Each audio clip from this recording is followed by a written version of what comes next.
everybody. Like the video. We don't know how long we're going to be here. This is really close up. Okay. We don't know how long. Do you guys hear the news?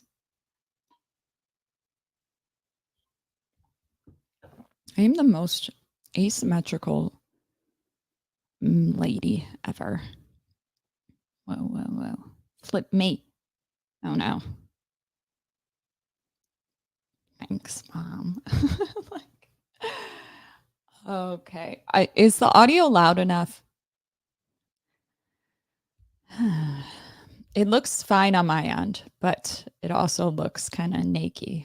Shouldn't say that, but like a little different. It's looking different. Hello from Australia. Yeah, we good. Okay, cool. Let me go over here, get some tunes. I know I said yesterday we were going to do the second part of the debate today, but earlier I was like, I kind of want to talk about something in regards to, we need a new word for it. Lean in vibes. Either you know or you know.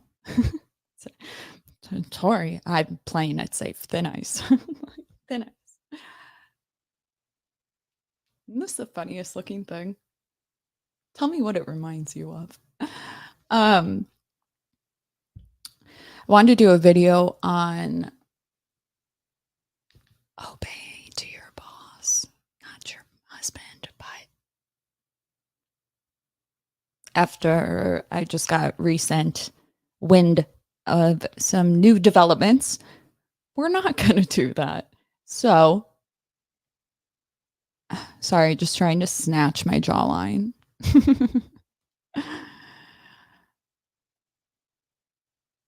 Sounds great. So we're going to finish the debate. I have a salad that I want to bring in, but I'm waiting for some avocados to defrost by. What else? Does anybody have any questions about the recent things going on?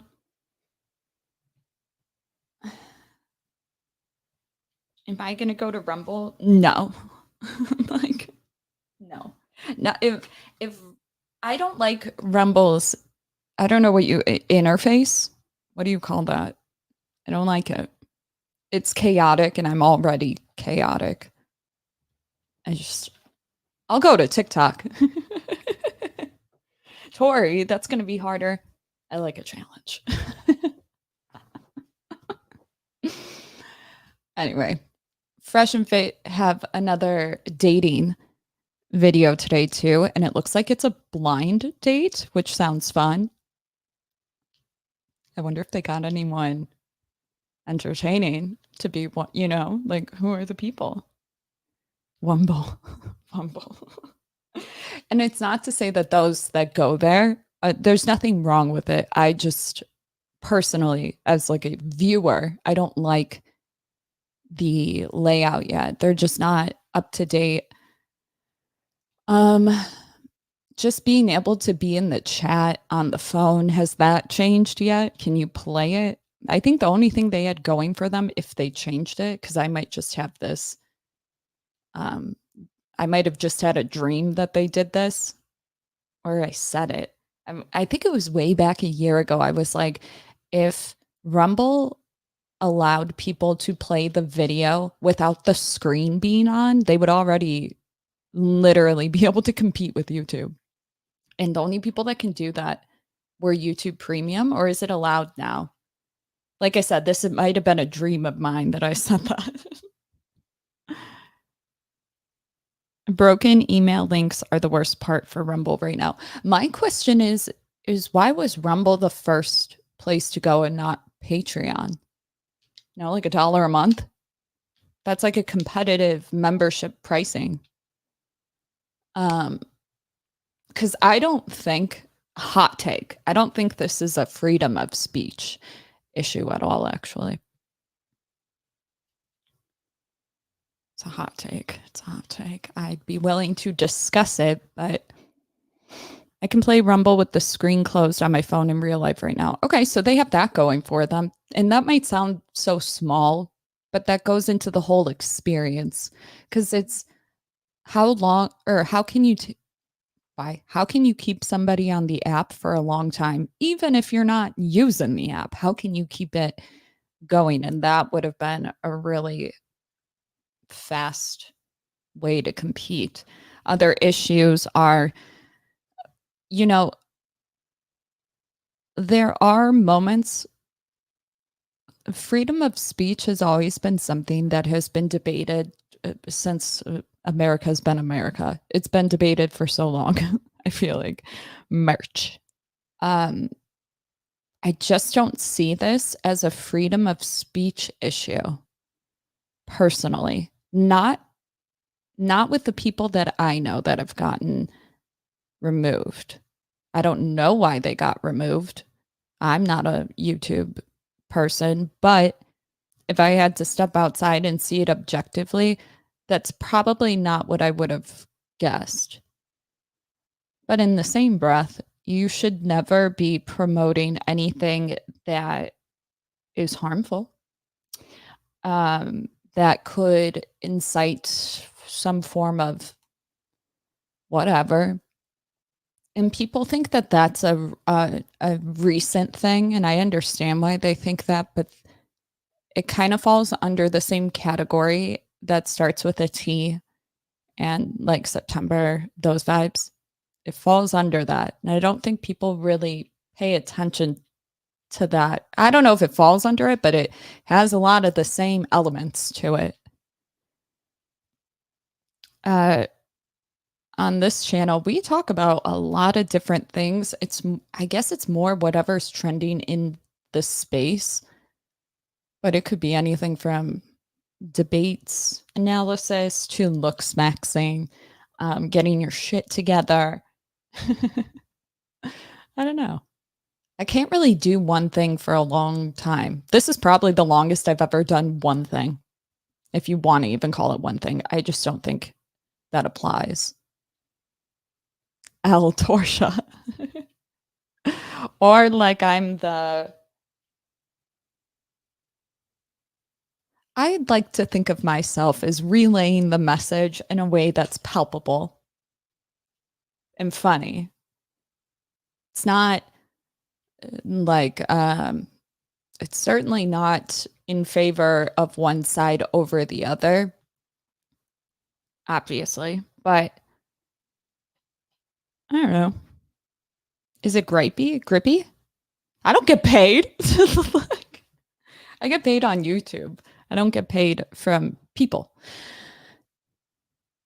I do sing, not anymore.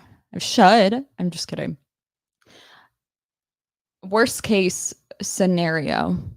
I honestly haven't thought of a plan B, but who knows? Who knows? I'd like to do looks maxing for everybody. No child left behind. I think one of the more harmful things that's more pervasive in everyday life would have to be negative stereotypes that men and women face, but men specifically. Like a lot of the issues I see are women are women are desperate for a man who is exactly like them, just a man. And that comes with a lot of negative stereotypes like only a real man does X. And it's like, well, what is a real man? Because I feel like we're talking about the boogeyman. Like, who is he? Like, he's subjective, it feels like merch. It's whoever's talking about him. And that's problematic because Torshaa hates me. I don't hate anybody. And nobody wants to Chief, I've been saying that since day one. Get with the program. No, I don't hate anybody. I actually enjoy popular to contrary belief. I gave a lot of wrenches to a lot of trolls. They do well with it. They like a little responsibility. Plan B is to grift. You think so? In what way? I think grift is one of those words. There's a history behind it, but the way that it's used is like the way that people use cope or they use simp. It's like either side could be doing either. It's just you use it when it benefits you. And I'm not talking about you, Chief, or cope. You know the other one. Careful. Thank you for the super chat. Keep your girl off Rumble, one chat at a time. Feed your host. That's me. It's me and my dogs. You look like Emma Roberts with your hair color. Really? I used to get her when I was younger. I get more Bella Thorne and Anna Kendrick had a baby. Or Lady Gaga. I'll take it. I'll take what I can get, you know? Hi, Jose. Chat is wilding. Give us a sample. I want to hear you sing. I got you. Hold on. Wait, hold on.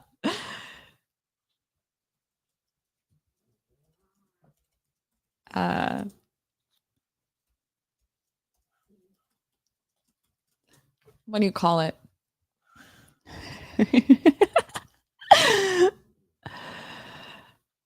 Rolo says torshaa. He's hot, but he's a 3 out of 10. Shout out to, oh my God. Don't say that. Yeah, I can see Bellator. So what was I saying before the freedom of speech? I don't think it's a freedom of speech issue. Oh, negative stereotypes. I think that men and women face a lot of negative, blink twice.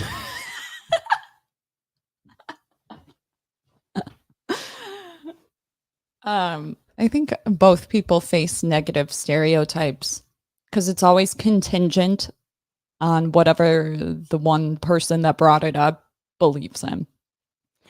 And I was actually thinking about it while I was getting ready this morning. And literally everything, like, okay, the way that I was looking at this was like, wow, at least when it comes to sexual dynamics, dating, if you will, there's not a lot, at least from my experience, that I could do wrong to warrant any sort of criticism on my appearance, if that makes sense. But it's not the same in the reverse. Not saying that whoever I dated, I just was like verbally, you're hideous. You know what I mean? But like men are just happy to be there, at least from my experience. And growing up, when people make fun of what you look like for whatever reason, boys pick on you, girls pick on you, parents pick on you, the lady at a clinic picks on you for your eyebrows that I no longer have, ma'am. You start to develop low self-esteem or whatever, being dramatic. But there was always a little thing that I was able to grapple with or like debate with in my head. And it's like, if you were to ask men what they found attractive, they would say all the above most of the time. And so there was kind of like that ease where you shouldn't care what the other person thinks in some regard. But the reality is people do. And there was kind of a beauty in the fact that men like anything, even a rock, if it had, you know what I mean? But then it could also be used negatively, like I just did. And I think a lot of what men are supposed to like adhere to is so vague. It's vague for everybody, but it's even more vague. Like, what does it mean to be a man? We need good male role models type thing. And I always said, like, Alex Hormozy's a good role model. I think he's a great role model. But it's hard to say who's a good one. You could say, who was that one guy that really appeals to the queens or whatever, the crown, don't drop your crown? Like, to me, despite the bad things he did, and I don't know to what extent. I heard rumors of other stuff later, but assuming that all I knew was that he committed infidelity, for instance, like he owned up to it. Maybe he was pressured, I don't know. But like somebody who can own up to their faults and like keep moving regardless of it, like to me, that's a good role model. So I don't know if because we never really had a good one to begin with, or at least in this day and age, because of, I don't know, because of social media, you would think that that would breed more good role models. But I don't know if people's opinion of what's good is evolving to what's perfect, and that's just a fault of technology with our species, or if it's just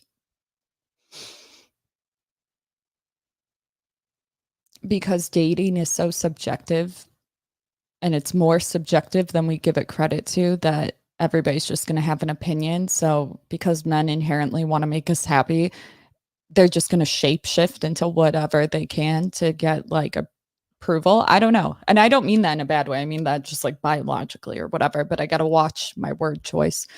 But because if I were to say in order to get, probably wouldn't go well. But I don't know.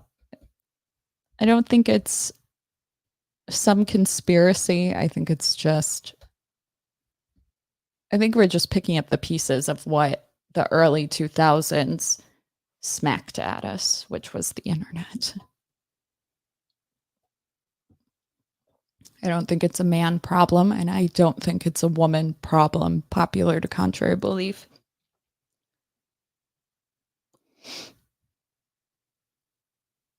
I think the worst part about it is like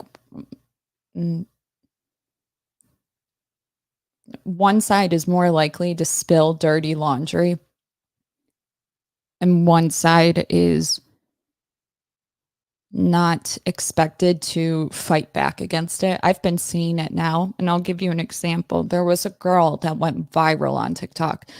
You might have seen her. It's the girl that was like crying while making a cake at home. So anybody know it? I think it was called the viral cake lady.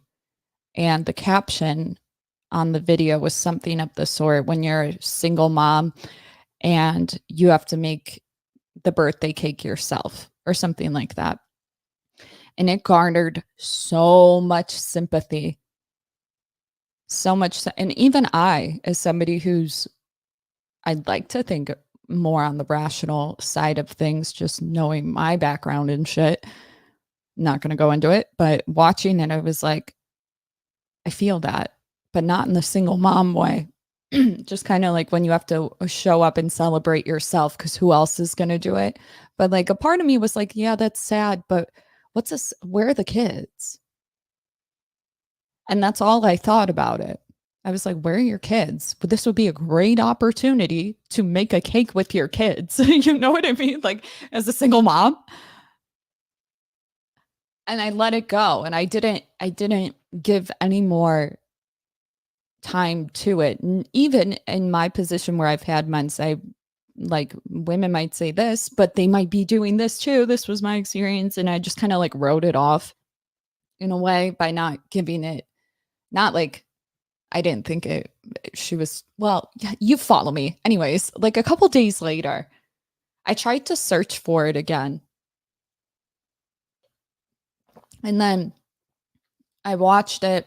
I think I was going to pull it up for a video on something, because I was going to do like just a bunch of clips of women seeking sympathy in some regard. But then I closed it, did something else. And then when I opened Instagram, so separate app, there was a guy, I think he did a green screen. I can remember what he looked like, but I don't remember the layout. And I remember him being like, yeah, this woman, I saw you guys have been reposting and messaging me. And yes, this is my ex baby mama, something like that. But I want you guys to know that she's an addict.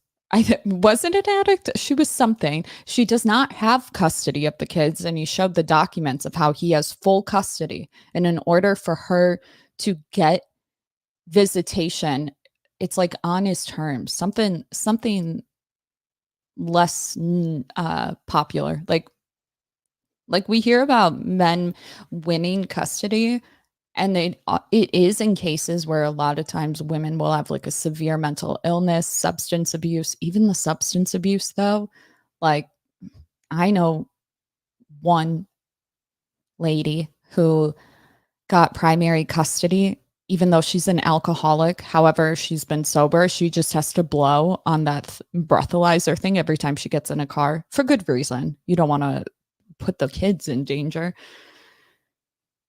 And that kind of like, you're going to have to go places, right? If you're whatever. But so we'll hear about it, but we never hear the guy's story because of negative stereotypes or because men just are less likely to go on the internet and throw all their dirty laundry out there.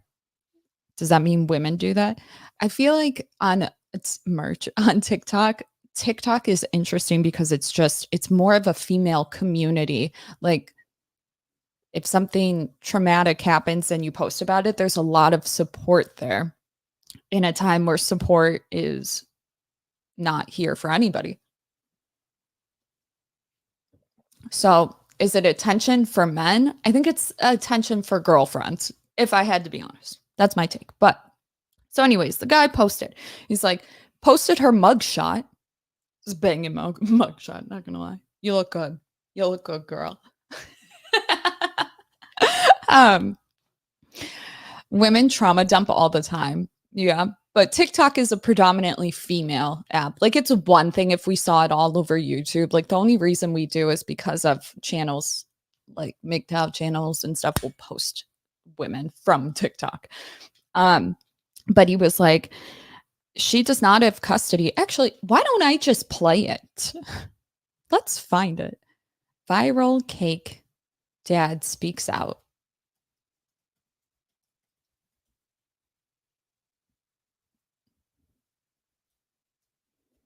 Single mom. Here it is. A viral crying single mom on TikTok gets exposed by X. The untold story of birthday cake single mom. This should be good.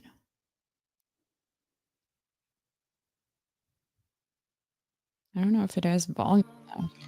Oh, here we go. Maybe the video. Why do people get on Can you guys TikTok hear? and cry? This single mother was making herself a. Hold on.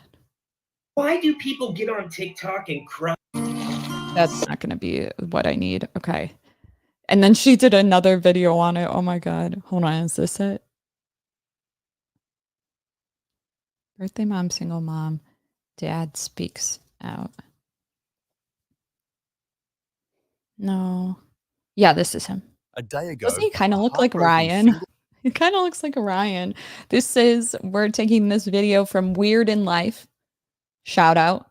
Some good content. We're going to like it. Mom named Elizabeth Teckenbrock. A day ago, a heartbroken single mom named Elizabeth Teckenbrock, known as More Than Elizabeth on TikTok, went viral after she videoed herself sobbing as she revealed the worst part about celebrating a birthday without a partner. Oh, weird audio.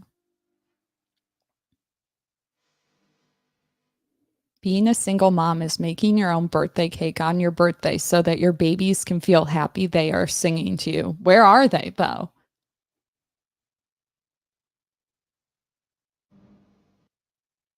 Elizabeth on TikTok respond to her video and expose her as a fraud and a con artist. So I've been sent this video a lot over the last few days. People asking my thoughts and my comments on We are going to need some subtitles. So what? Okay. And before anyone says, oh, you don't know her situation or, you don't know what she's going through. Well, I do, because I lived it. I'm her ex-husband, and right now I have full custody of our kids. This is our parent agreement. As you can see, I have all weekdays and weekends, time sharing with the kids. all holiday academic breaks. And for her to get any rights back to the kids, these are the things that she needs to do. Wait, go And back. yes, to the kids, these are The mother, he doesn't go into that. The mother's completion of, at her sole expense, a psychiatric evaluation together with substantial participation in, at her sole expense, any psychiatric, psychological, and or mental health treatment program recommended by said I don't know, either agreed to by the parties and or approved by the court. So while y'all might be thinking it starts with an N, I think it's probably more substantial, but let's keep going. The mother has maintained, she has to maintain meaningful employment for a continuous period of not less than 6 months. Mm. Who was somebody else who got full custody of kids? Brittany Spears' husband, Kevin Federline. We didn't forget about that. The mother has maintained permanent, probably residence. Let's see. the things that she needs Yeah, I think it did because it said 6 bedrooms. to do. And yes, child support. As of today, ladies, as of today, your total amount due is $21,175.29. Now, what is confusing is that, wait a minute, why the hell does it say your? How do you have that? Did she send you that? Or can you just, is that just public knowledge? And why does it say your? Because it makes it sound like it's him. She owes that. It's up to over $21,000. So she's a mother and doesn't pay child support. She was then arrested for check fraud, and during that hearing, She was then arrested for check fraud, and during that hearing, it's giving Casey Anthony. Hold on. Out that it was found that she stole almost $1 million from another guy, and also she faked cancer in the past. These are scans that she would send and post on her page. So she's a compulsive liar. Before. So, to sum it up, this person, for people that follow her or giving her praise and telling her how strong and how, amazing she's doing, well, she's really not a full-time mom. She barely has her kids. She goes out all the time. And she doesn't even have a job even. So she just really not someone that other single moms should really be looking towards as for inspiration or anything like that. There are a lot of hardworking single moms out there, and a lot of respect to them. All I just want to say is she just isn't one of them. So hopefully everyone can see this video and know the truth. She really is. Yeah. Peace. And so the point to that was like, nice guy, he was just matter of fact. People might take that the wrong way. But how many men have you seen do that? They have every right to. It's like we don't see it that often. And it's because, I don't know, because men aren't on social media. I don't know. I think that's a step in the right direction for anybody that wants to be like, hey, this person's lying. But anyways, let's go into our debate with, where is it?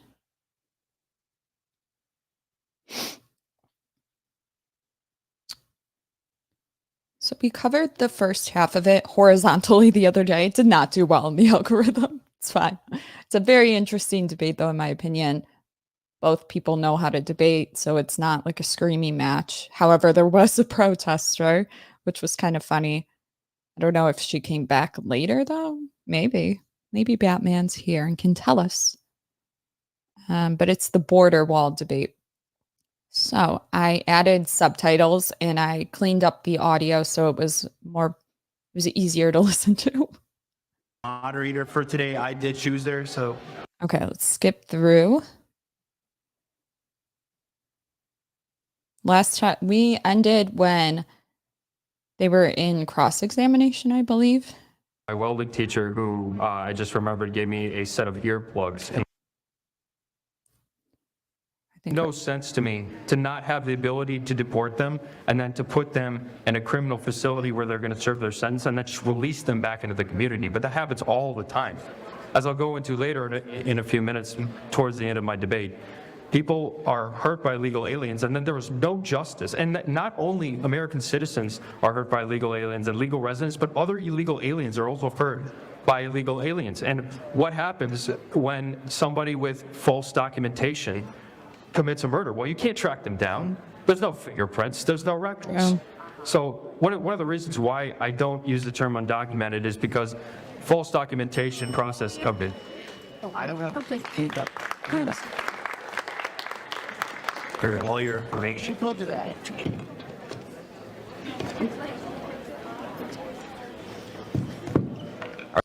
I am going to give a little bit because I took a lot of notes. Some of them I don't know. But for those that don't know, when we're talking about ICE, a lot of people are afraid of ICE. But why are they afraid of ICE? Raids and arrests. They have no remorse for they have a zero tolerance policy for kids and parents. Thanks to, I think it was Trump's administration. We talked about it yesterday. Unclear. No, I think it is because he made things more strict that helped alleviate the amount of people coming over here. Not like it's a bad thing to come over here. People want you here. They just don't like the illegal route. But it put a lot of fear on families because before it was a little bit easier, whatever. The detention conditions is another thing. It's really inhumane. So internationally, it's been a widespread issue, just kind of like how, I mean, I don't know if it was an inhumane issue when it came to the Tates in the Romanian jail, but they were arguing that at one point. That's like if that was dealing with more people, like how it is in the border over here. Now, it is a big issue here, and they still haven't changed anything about it. So people want to allocate more funds to that instead of to the border, which I agree with. I think that's a smart idea. The broad enforcement mandates, deportation priorities, individuals with no criminal history, long-term residents, and parents of U.S. citizen children led to widespread fear of deportation among immigrant communities. Racial and ethnic profiling, we covered that either yesterday or the day before. Accusation that ICE disproportionately targets them, particularly Latino communities. Do you guys want, also, I have sources. First, it was American Civil Liberties Union, ACLU. New York Times was the family separation. Human Rights Watch, inhumane conditions. Pew Research Center is I didn't know how to word this, but just like, would it be fear mongering? Or I don't think it's fear mongering if people they know have been targeted by ICE in like inhumane ways, but that sort of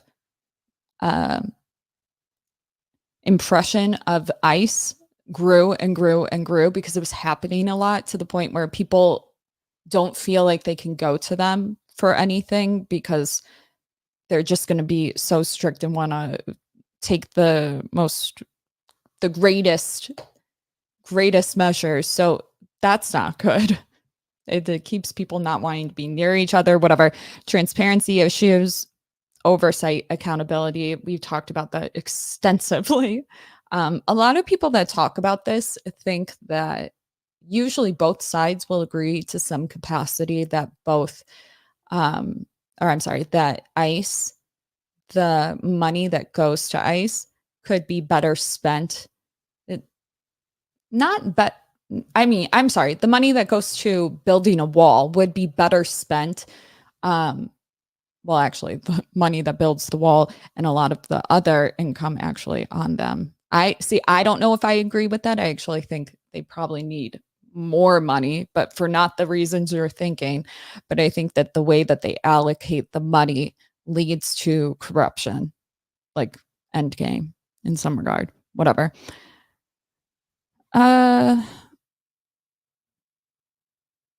But yeah, if you look at things just as an outsider, maybe you don't think about this topic that much, and maybe you think you have your mind made up about it. If I had to summarize it, essentially, people, according to the International Humane Committee, whatever it's called, people have the freedom to migrate. They have the freedom to move, is what it's called. Like, if you woke up one day, maybe you woke up in like North Korea, you have the right to leave and go somewhere else. And so when you go somewhere else, there's a process. You got to get citizenship.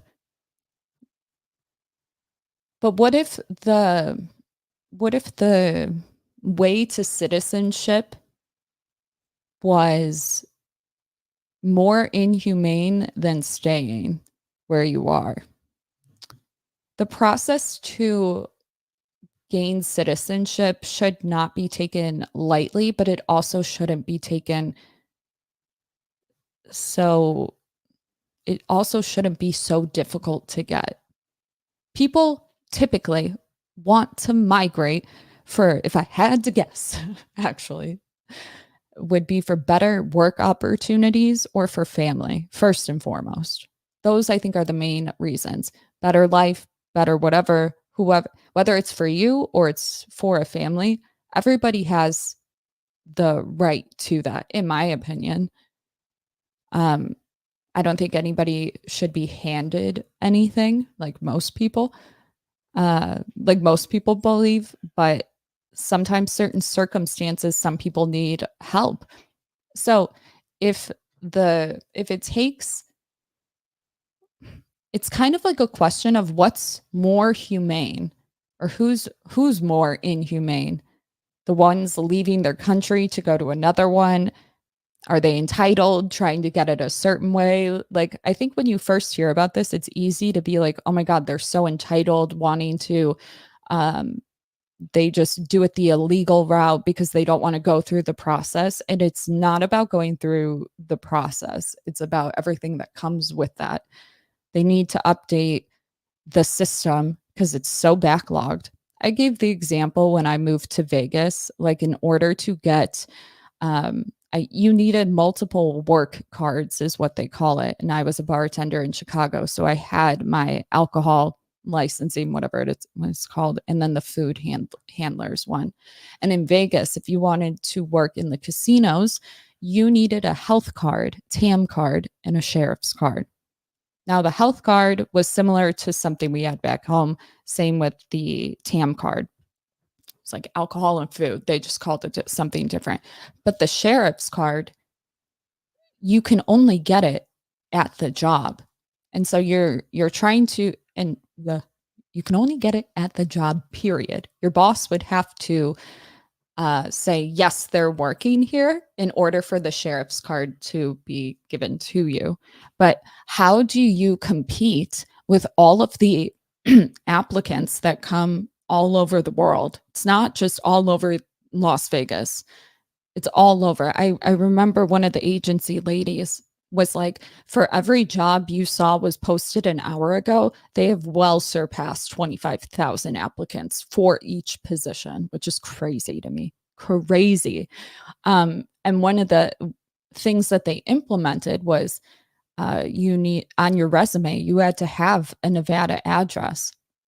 So people would lie. You could get through with that, but then they made it harder. And so that sheriff's card, I believe, would have would kind of state that you reside here in some regard. I don't remember exactly, but I remembered to get in front of a manager, because I was a bartender. To get in front of a manager, you couldn't just go inside a bar, just like, hey, can I apply?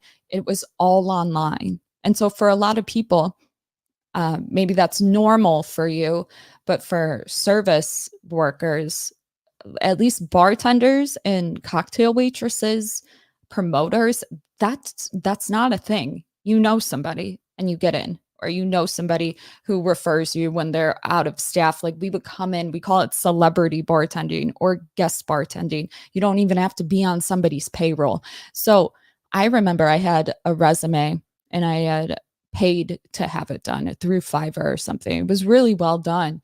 And when I gave it to the agency, they were like, yeah, this isn't going to make it through the ATM mess or AMS system. And I was like, what are you talking? You're speaking jargon to me that I don't know. And it was like, if you meet all the requirements that a job is looking for, then you go on to the next and it puts you in another pool. So my resume wasn't even making it to anybody.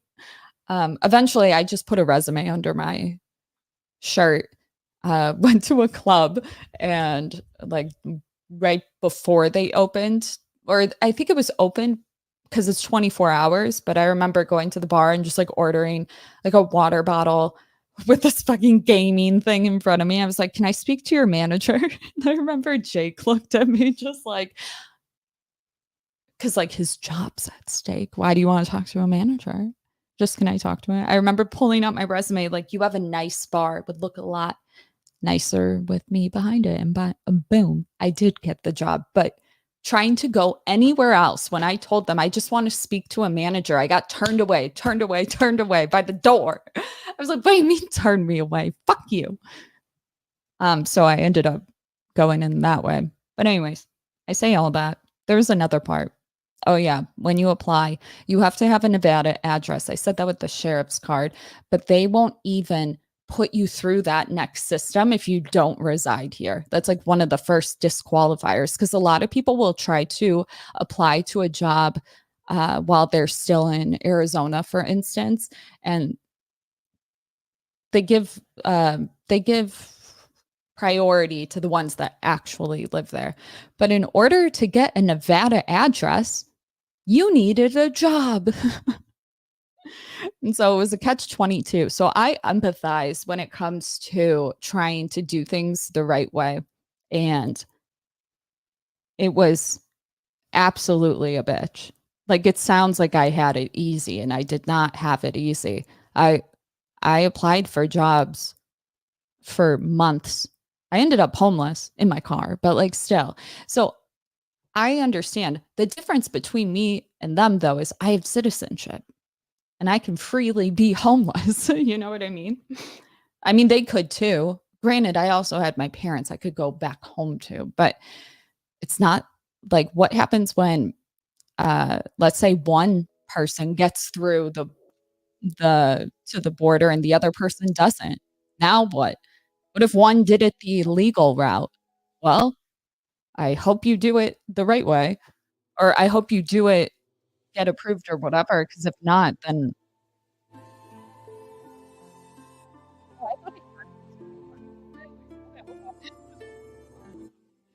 Examining, or you? Yeah, we're moving on to cross-examination. Andreas, I have a question for you. Would you agree with legal immigration? Yeah, Definitely? definitely. I would be here without it. Awesome. What do you think is the main reason that a lot of people come here the wrong way, illegally? Because they're incentivized by our we already did this part. We got to go here. Individuals, at his Mar-a-Lago hotels, he filed for visas for his cooks and his dishwashers, so the hypocrisy is there. Now, if you want to look at the racism there is in in the process and the corruption. You can look at the presidential bid when he said that Mexico isn't sending their beds, they're sending their worst, they're sending rapists, they're sending criminals, they're bringing drugs. And he said, I assume some are good people. So in general, he's saying that we're all bad people, and that's not true. The facts prove it. The facts prove that we're clearly not rapists. The majority are not rapists. The majority are not bringing drugs. The majority of us are being successful and productive in our nation. Undocumented immigrants bring $1.3 trillion to our nation. Undocumented immigrants bring $12.1 billion in tax. Yes, they do pay tax. That's very ignorant for anyone to say that the undocumented immigrants don't pay tax, because they do. They can't be under any welfare because they don't have a Social Security. The Social Security safety net is they have to be a resident for 5 years. So for anyone to say that undocumented immigrants are benefiting from our welfare programs, they're getting paid, getting to live by the government is false. It's a simple lie. It all comes down to race, social economics, and they don't want people from Latin America. You heard it from the president. He says that the problems are only coming from Latin American countries, including Mexico, El Salvador, even though MS-13 started from El Salvador to LA, Los Angeles. That's America. And yet now they want to send all their problems back to another country that already has enough problems of their own. That's ridiculous. Now, if you look at the mass deportation, the gross domestic product. That's your time. Okay. Thank you. You're good. You're good. Great. Supposed to have 7 minutes the first time I spoke. So I spoke for around 3 because there was confusion, but with all the interruptions, I'm going to finish my what I'm advocating for. So here we go. So I like that.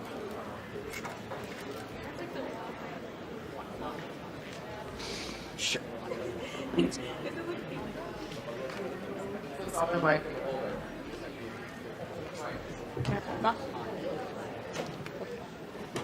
There we go. Thank you. All right. So the part I'm going over is the one where I'm advocating that the wall shouldn't be built and why ICE should be abolished. So I'm gonna go a little bit over my points of get to go over ICE, why ICE should be abolished. So I'm gonna go over that and a little bit of the wall. So I got 3 minutes. Let me just.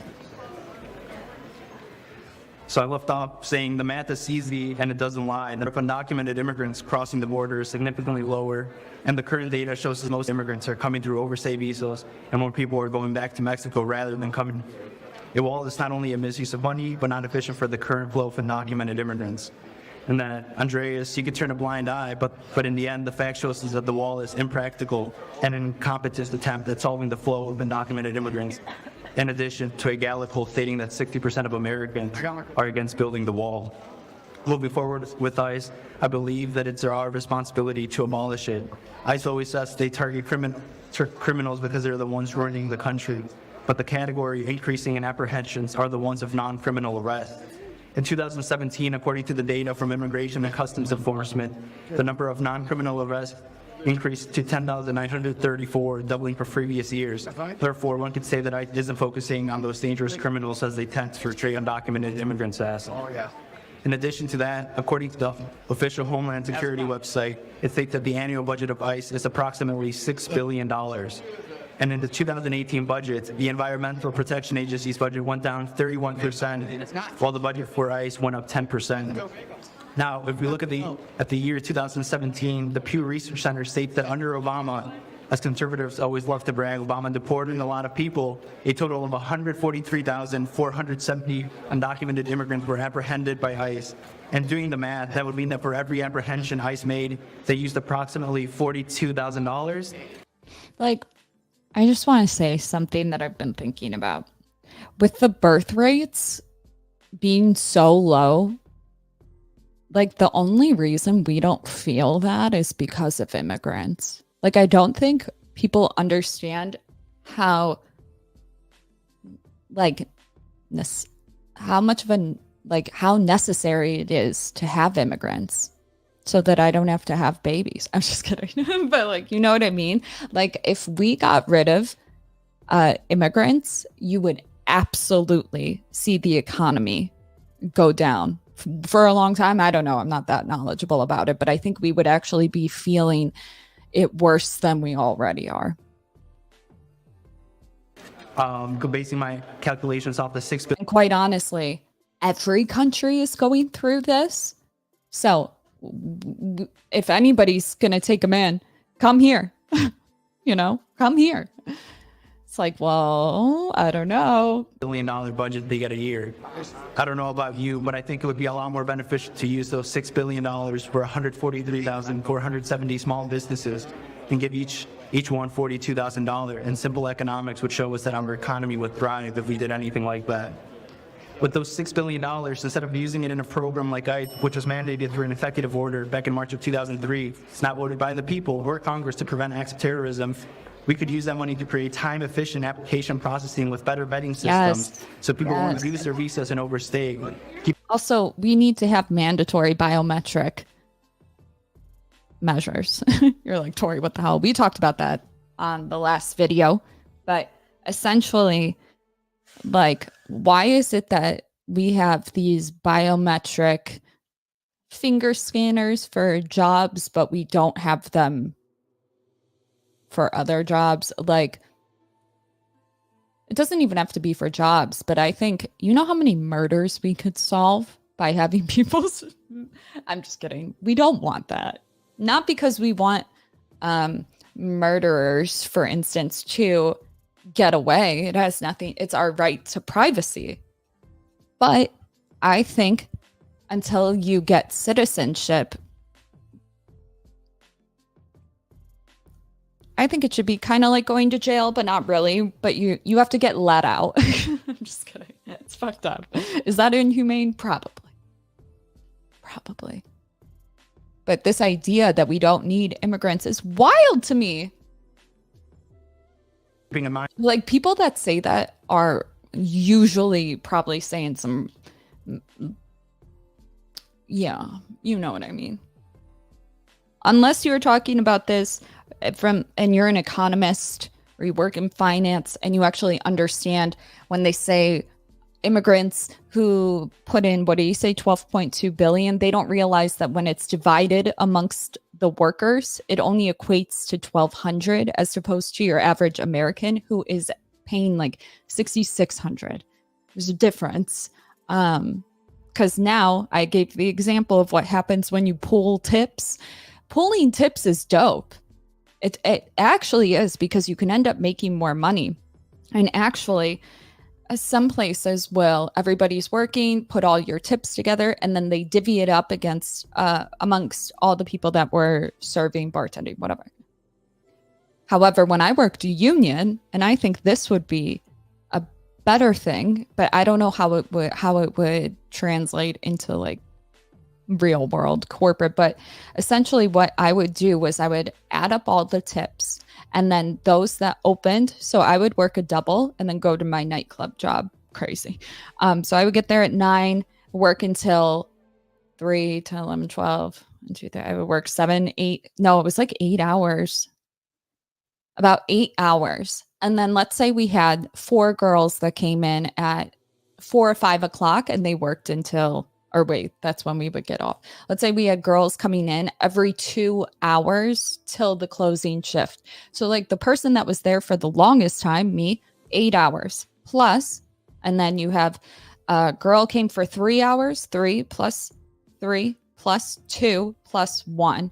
Add that all up, take the total amount of the tips, divide it by that number, and then that's how much it is per hour. So I would get that times the amount of time I was there, and it actually was really effective. The difference, though, was I worked union, where we were also getting a paid hourly wage. And technically, all serving, bartending, you get a paid hourly wage, but you don't actually get the check. You might get like 10 cents because your tips always will cover the difference. Technically, you get the paychecks if, for let's say you didn't make enough tip money, you're still going to get minimum $7.25. It's probably different now. The difference with union, which I think is how our country should run, was that I got paid more hourly than other ones because of experience, I guess. But yeah, so I got my hourly wage every 2 weeks. I worked Friday, Saturday, Sunday, so 3 days, and I was walking home with about $500 plus every shift. Plus my 2-week paycheck would be like $900, something insane. But I don't know if that's like union bartending gigs always confuse me. And I worked for technically like a casino. I worked at the racetrack where you bet on horses. And the time to become a legal citizen has said 13 years, not 6 hours, not getting in another line for another 6 hours, but waiting 13 years. Furthermore, many might say that ICE is needed to prevent violent crimes and secure the safety of our loved ones, as I care about that as well. But the truth of the matter is that out of all the ICE arrests, sexual assault, kidnapping, and homicide each made up 1% or fewer of both pending charges or prior convictions of these undocumented immigrants, as the Pew Research Center shows us. Therefore, I would have to disagree that ICE is fundamental to our safety, given they're not detaining high-ranking criminals that the current administration is making it out to seem. It's a simple tactic of fear-mongering that has unfortunately worked to put a negative stigma on immigrants in general. If we look at a poll in 2017, non-criminal arrests rose massively in regions of the country.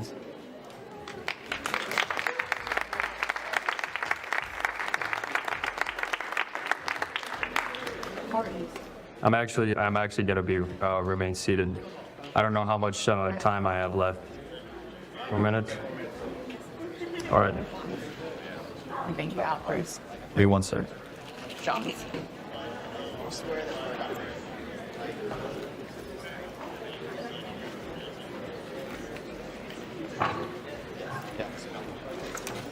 What's he up to? Should we go stalk him? It is so easy for them to find these women that dress modestly, Yeah, the coke and is real, that for don't sure. think body count does matter. Fucking ridiculous. I think that we would have a lot less men in Red Pill on these TikTok lives if this woman was so easy to find. Right. Now, time, welcome in. Hey. First and foremost, thank you for joining. I need your age and yes or no. Yes or no. Okay, yes or no. Let me read it. Men 40 plus who date younger women are weak and are only looking for a build ABC something, someone they can model or mold, like someone they can, looks like model, I don't know, like yes. But they're not weak. Should I go say hi in their chat? Hold on, what's that? AB, what's that? Oh, Build the God. bitch. All right. I'm 40. No, I'm up in next. And I'm sticking it out. I want to try this argument. look, I think men want I don't know younger how it'll women go, or so I go wanna for test it younger out. women. Basically just off the strength that they're probably a little bit more inexperienced. I think women, it's a different currency with men and women, like what we're actually exchanging. Like a man values youth, vitality. He looks for that in a woman. If I'm looking for a woman to start a family with, I don't want her to have kids. You get what I'm saying? You gotta kind of like go younger than that. If you in your 30s, you ain't got no kids, you kind of like a unicorn. Like you made it through. You feel what I'm saying? So they do have kids younger, but there's people graduating from like college like every day. So the difference between a woman Farming is XP, exactly. like she starts to lose the. I don't think it's that crazy to want somebody without baggage. Like, can you guys just start saying it that way, for God's sakes? Like, the guy was like, I want a woman that just has less baggage. Like, we get it. But it's like, how much baggage do you have? Because a lot of the baggage that I have stems from, well, trauma, but there were other things that made me now believe a certain thing. And it comes from some of the beliefs that the men with baggage put on me. And I was too young to understand it at the time, that it wasn't about me. It was their own issue. So that fucked me up for like a day, literally like a day. But I think it's totally fair if that's what you want. The main issues come if you're not that good of a catch. Because you can want them selfishly for what they look like. Do you? I don't give a fuck. But it's always crazy that, like, us telling women he's probably not that good of a catch. Not all the time. A lot of them are. I dated them. But, like, for the average one, it's like, why isn't he dating anybody else? When was his most recent relationship? That will tell you. Like, he doesn't have to date women his own age. I hate that. Could you imagine? Why don't you date a man your age? You're right. I probably should have been told that. But essentially, like, the biggest issue, there really isn't any, but if there had to be a moral issue for it, it's because women at that age are not getting all the information. They never are. Women don't really get all the information in a relationship. That's what dating is. You got to figure out who's telling the truth and whatever. It has the potential to have negative effects on her and him. The difference is, though, that he had his whole life to make the decisions for himself based on the information he had. And now he's kind of saying, I'm running out of time. Let me get a younger one. Not always, but this is on the most extreme. I'm running out of time. Let me go with a girl that doesn't know any better. That's how they see it. If you would have told me that I can't date the guy that I was dating, I'd be like, fuck you. You know? So, like, there's a lot of women that will still do it regardless. The issue is when the biggest one that I see is, like, the men that are really sexist, like, inherently. And I'm not talking our sexist. I'm talking, like, with plans to do A, B, U, S, C. Okay, not most men, just a portion. They seek naivety. Now, if an abuser went for strong, independent women, they wouldn't be going for women that are older, right? So, like, because you have good men that go for younger women just because they're hotter, they're younger, they're cooler, they're less annoying, whatever. They could be more annoying. It could be either way. But then you also have abusers who go for younger. They don't go older. They can. It's just like their goal is to go with somebody that is naive enough to give them the chance. That's why it's contentious. I don't know. Okay. Ability to have Sometimes kids I like as to you get use these older, TikToks things for of an that nature. So opportunity I to think test a an man will argument, try but to, I'm like, not gear sure how towards it'll that. go. Not meaning that he'll get further with the younger woman. I am 29. I have a year before we're going to do an entire subscriber party on my birthday, and you all have to dress up like you're going to a funeral. It's going to be goodbye. Rest easy, youth. I don't know. It's just that No, I'm we're not going like, to tell you the argument. we have to visual wait. creatures. So we go for what we like up front, which is the visual that's really What up, keeping Torshaa? us, at the forefront. I For think that women, this y'all wanna argument be is going to trigger protected, y'all these wanna chicks be to the secure. point where they're just going to throw me You get out, what but I'm I'm going saying? to try So it anyway. someone older, Let's skip. Respectful. You've been a gentleman, and God, I swear you haven't raised your voice not once, and you've gotten every point across. Marco, he looks Man, like he's desperate. thirsty, this chick. He looks like he is waiting for somebody to Someone pick her already. call him and say, hey, my daughter just turned 18 and I just thought of you. How much you gonna give me for her? He was giving those vibes. Damn. I'm looking for a man that gets turned on by my assertiveness, disagreeableness, and literally I will die alone because the amount of men that get turned on by that, it's probably slim. Slim. I'm gonna die alone with cats and boxed wine. Don't threaten me with a good time. Oh, I'm sorry. I mean, interrupting the body. I will use my body to the people that get married when they're too old and they can't have babies because it's dangerous. You can use my body for praise. I'm just kidding. No, go ahead. Just to see what it's like to be pregnant. I know you stated that you were 40 years old and you was dating women that were 25. Let me ask a Fine. quick question with that being said. Are you looking to start a family with those women? Or are you just looking to date? Okay. There's two things that I've heard from women. If you're just looking to date and you pretend that you want her to be a wife, a lot of times these girls, I was one of them. We would do all the wifely duties and stuff, and we put our life on hold. And that's what we give up. So it's like, are you going to be making her a housewife? I've seen couples even on YouTube where they have, he's like 45, she's 20. They have a baby. They have a beautiful family. There's one in particular. It's an interracial couple. I love them. But sometimes older men, when they figure they're running out of time, we're looking at about 44, my prime age. I love that age. 44, 43, men have their hitting the wall moment, that I would like to call it. And they start to freak out a bit, and they will, it doesn't matter if she's abusive. They will try, even if she's young and abusive. She treats him like shit, uses him, whatever. He will do whatever he can to solidify her, to take care of him while he's aging. Because people don't want to die alone. And when you run out of time, life goes by quickly.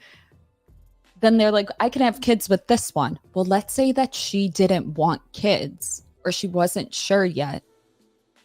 If you try to wife her up, get her pregnant, whatever, she will forever resent you if she realizes she didn't really want them. People don't make rash decisions or smart decisions in their early 20s. And if you want that to change, life needs to stop.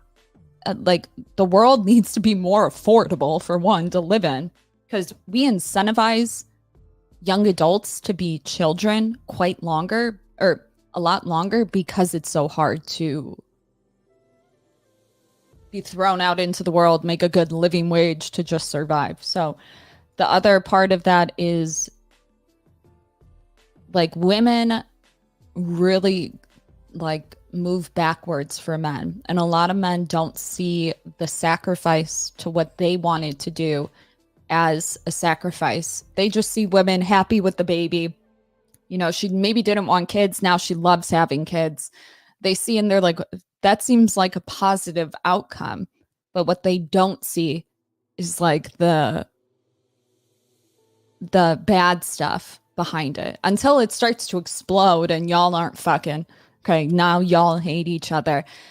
Women, the issue with trying to get a younger woman pregnant, have kids early, whatever, is that you risk, as a man, heterosexual man, you risk her trying to do that later. You see girls, she got to have a hoe face. She doesn't have to have a hoe face. But there's a thing called fear of missing out, and it's going to hit her, and she's going to forever resent you. Every single mother I know, whether they like having kids or not, will say, my life was over when I had kids.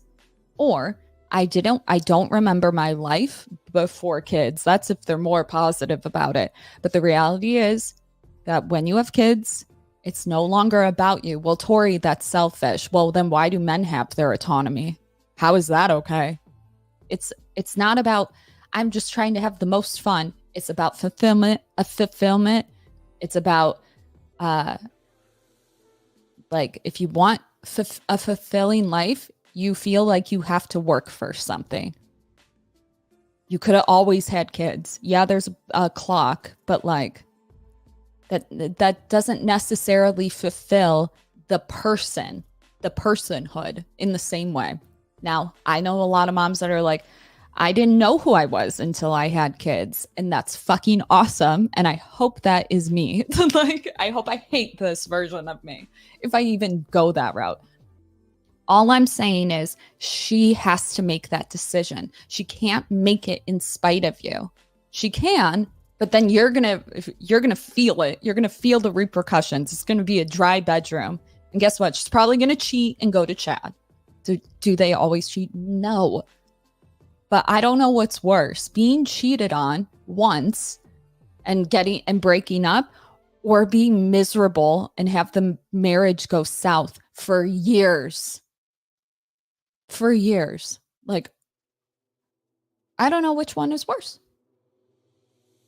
So dating, Sound like a right, guy. is something that we do, and then we create the terms doing that, right? That's so pretty at the, funny, at the beginning, Orthopia. yes, I'm looking for somebody to spend time with to get to know. That's what we're doing. Once I get to know you, I determine if I want to go further with you, or you determine if Just a you yes want to or no. go further with me. It works both ways. Yeah, it's just yes or no. I'm just asking you, are you dating? I like her. Basically dating to marry. That's what I'm just asking. It's nothing to make. I see you. I'm a white Hispanic male, 40 years old, university grad. Nice. Trucker by trade. Awesome. That's awesome. Seriously. Paid off car. You paid it off too? Goals. Like the truck? Crazy. Those things break often, and the expenses are no joke. Savings, no debt. Trust me, men, you are the prize, but you need to get your money up. Yeah, men are the secret gem of society, but once they get tired of you, they ain't. Same goes the other way. And in my personal opinion, marriage doesn't benefit either party, but it specifically does not benefit women. If you want to put somebody, men's insurance rates go down, men get more promotions at work because people see you as somebody who actually can make a commitment. You're not just a single bachelor partying and shit. Are you working those jobs? Doesn't matter. It says a lot about you. Men get perks like women want to fuck you when you wear a wedding ring. I don't know if it's the reverse. Is it? Have you guys ever saw a woman with a wedding ring and saw her as more of a challenge? Oof, shout out to the men that ended up being able to bang them. I'm sure that fucked you up. RIP for our men that were maybe going to get married. Now they won't. What else? There's a lot of other things. Can you get these things without a marriage license? Can you get it from a girlfriend? No. There's something that happens where men get a lot more perks. I don't see it as the same for women. And I say that with love because me personally, I just from even being in this space, I can see my moods up and down. I can see how I have conflicting beliefs sometimes when it comes to dating specifically, nothing else. Literally dating. It's like I want him to open the door for me, but at the same time, I don't want him to think that I'm incapable. So if he ends up going to open the door, now I'm having both of those thoughts. Kidding. But like something, I can catch it all the time. I'm impossible to live with. Like, is there a route to make me happy? No, not even with Prozac. So like, I'm not even saying you guys have it good with like, no, but the fact that I know that about me, if we got divorced and you cheated on me, even though I'm a miserable bitch, I probably would take you to court and be a conniving little whore. Yeah, I know that about me, so I don't do it. And all the men will see that online. So I could just see my lawyer while you're trying to fight for something like custody, and my lawyer's like, Your Honor, please play this clip. I will take you to court and I will be a little fucking whore. And either you do your research or you don't, but it's gonna bite you in the ass. Like, sir, did you know this? Like, it's so sad. No, I don't think you have to get married to live in to have one long-term relationship for a long time. And actually, I think with the right change of mindset, like family is where it matters, because guess what? The family you had most of your life is not going to be there forever. Sure, you can make friends, but it's not like just that. You obviously haven't been to the age where everybody is settling down and they don't even talk to you anymore, and it shows. Okay, get there and then ask me. You know what I mean? But I think we're going to have a lot more people not coupling up, but that's not a death sentence, okay? You just got to learn to adapt. Think about the guys in prison, right? People want them to get life. I'm over here thinking they have it good there. 3 meals a day, no job? Fuck. The guards are really cool with them. Some of them are corrupt and get drugs in there. Like, really, you really think it's a death sentence to be... Dude, nobody ends up being with you when you die anyway. Okay, but instead of looking like, I can just be alone forever, don't forget about the fact that while you might choose not to do something, that doesn't mean everybody else is going to be on the same program as you, movie character energy. Okay, people are going to drop off. And you're going to be the one that probably tries to keep in touch more often. And it's going to be a slap in the face every time you try to meet up with somebody who's like, I can't, my kids have X. Well, bring them. Maybe they don't want to bring their children around a single and childless alcoholic bitch, you know? I'm kidding. Okay, wait, let's go back to the other thing. Just keeping it popping. I was looking up the form. Where's a video? Oh yeah, here it is. Bye.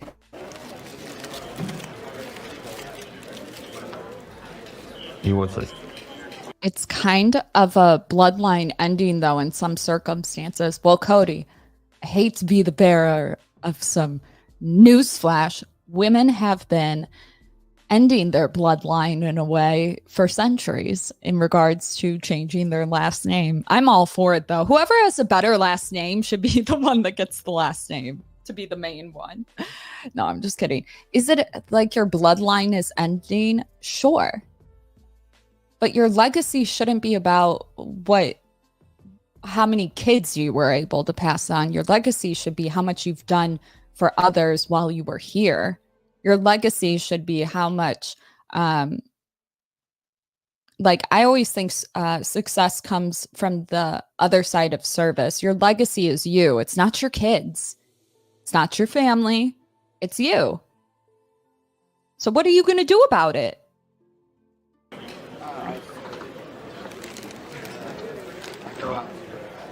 Yeah, I know. All right. Let me have a moment. You ready? Okay. Hi, Hurricane. So, a lot of the times we talk about ICE. We talk. Oh, I remember you asked me about it. I will check it actually right now. So about how sorry, I am horrible. Try to get in touch with me. Discord, it's hard. Numbers have gone down on crime, and over the period of 10 years, over the decades, crime has gone down. But has it gone down because we haven't paid attention to it, or has it gone down because of ICE rather in spite of ICE? Is my question. But not only that, it's really hard for me to understand how abolishing ICE is an act of compassion, especially considering that they've arrested 7,000 human traffickers since 2010. And the same people who want to tell me that they care about the kids in the ICE facilities are the same people who want to get rid of the organization that prevents those same kids from being sex trafficked. So it's really... So I see this, and this is why the West is failing. I disagree, and I'll support it. We can, first of all, as somebody who is online, and I speak to a large group of people, I can't give a prescription, especially in an area that is so dependent. If we can't even stay married, what makes you think that we're qualified to be parents? Hot take. But when we are trying to force people that have been socially engineered since younger, because we've lived through with the internet, socially engineered to think a certain way depending on what corporations want us to purchase that day. I think if we say the West is failing and they can't fit into this box that somebody prescribed them that we clearly suck at, that leads to suicides. And how do I know this? I don't. This is a hot take. But what is suicide? What is suicide? Typically, it is caused by, well, actually, hold on. What suicide, in my opinion, would be the extreme symptom that stems from depression. What is depression? That's okay. So depression is, what is depression?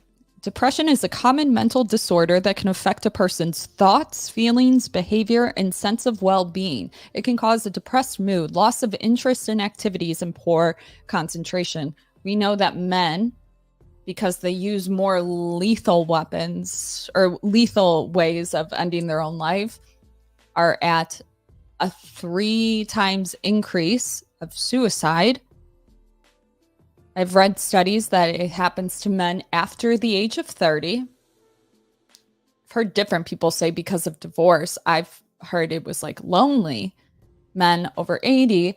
So is it that the West is failing in terms of not coupling up because we suck at it? And then also because we cannot fit that standard, that people have no sense of fulfillment because they can't have the thing. I don't know. I think when you say the West is failing, of course it's failing, but it was failing way, way before. It was failing when we added more people to the workforce. It was failing when we eradicated the gold standard. It was failing when we went to war. It was failing when so-and-so attacked who. It was failing way before, and it's been a ticking time bomb until the overall collapse, and by collapse, I mean lack of workers for this country to function. That's when it collapsed. But on an individual basis, it doesn't have to. And that's not delusional, because when you talk about the West is failing societal-wise, you're talking about coupling up, because family is the bedrock to society. If I had to steel man it, that's what I would say. And you're not wrong. But how do you fix that? Is that really the smart way of doing it? Or is it easier to fix yourself and make yourself a better bedrock for society? Yeah, is it beneficial with 2 people? Yeah, you can split the workload. But guess what? We better learn how to pivot, because if I'm in a country that doesn't know what to do when it makes a mistake, you know what I mean? It's like, we live in the greatest country in the world, and you're telling me that a bowling ball hits us and we collapse and we can't figure out how to pivot? Sounds lame to me. Okay. Become a better version of yourself, and relationships follow all the time. I'm just saying, when we try to say you must fit in this standard, the only thing that does is emphasize the lack of happiness. People always say, well, what does it mean to be happy? That's a hedonistic thing. And I'm like, really? Because I just see it as the opposite of depression, which is the biggest, or the worst symptom that comes from that is suicide. So I'm willing to fight for the happiness, if anything. You know what I mean? Really hard for me to understand why that's a compassionate position. Also, as far as the border wall is concerned, holograms across the entire border sound a lot more expensive than a wall. According to Heritage Foundation studies, the wall would cost maybe $15 to $20 billion, and we spend that within 2 days of our physical budget. In the next 2 days, we will have spent enough to pay for the wall. But not only that, according to PolitiFact, in El Paso, illegal immigration dropped 72% in 1 year and 95% over the past 22 years after a border wall was facilitated. In Tucson, the sector dropped in their illegal immigration rates of 90%. But not only that, when talking about ICE, when we talk about murders and we talk about MS-13 and we talk about people who are here illegally, like, I'm glad we could reach common ground, Brian, that MS-13 is a terrible organization. They torture people and they behead people and they amputate hands. They're an awful. Depression comes from a lack of purpose more than a lack of happiness. Then why do they call them happy pills? Actually, that's a good thing. Okay. That is a good point. Depression comes from a lack of purpose more than a lack of happiness. Right, but purpose comes from within. It still doesn't come from your kids. It doesn't. And if it does, you shouldn't be a parent. Something's off.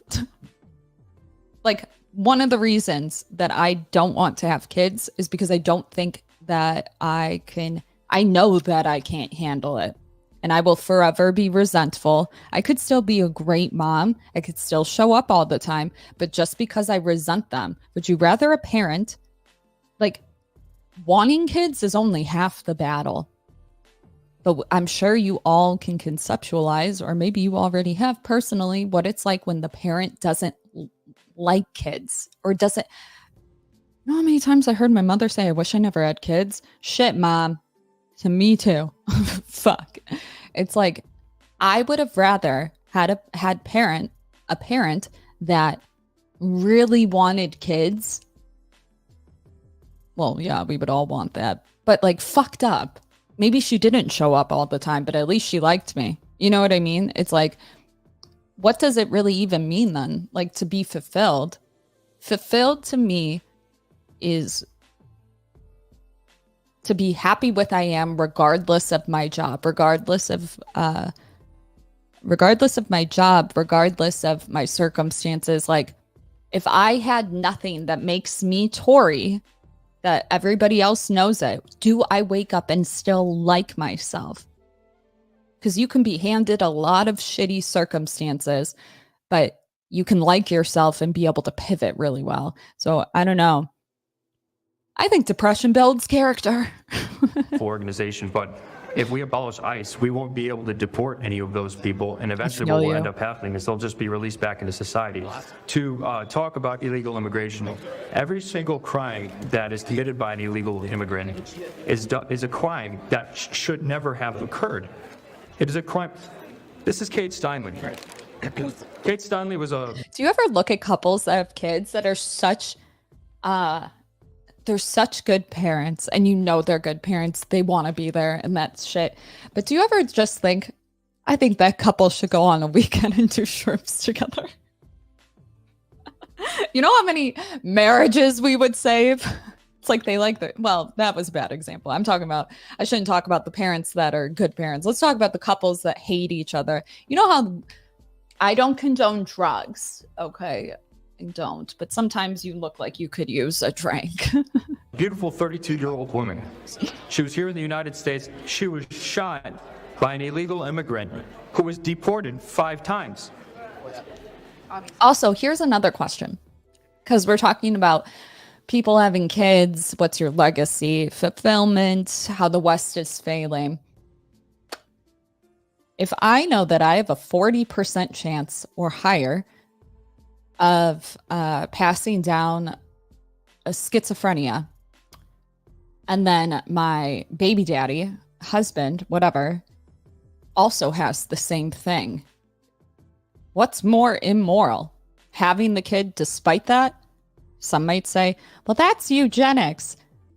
Some of y'all haven't been almost murdered by somebody with severe mental illness, and it shows. I don't think I could ever have a child look at them and picture their entire future, and then suddenly around 18 they go into mass psychosis. And no, this isn't like a specific example. This is my genetics, baby.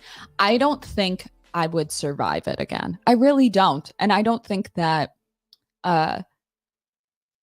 this, like, people always say, I don't want to bring my kids into this world. And I'm like, well, you don't want to raise a Karen either, right? Like, you got to find a happy medium. I cannot bring my genes into a world that does not have the healthcare system set up in order for them to even have a chance. Right now, they slip through the cracks. They either end up homeless, in jail, or they're with me until I end up not being able to care for them.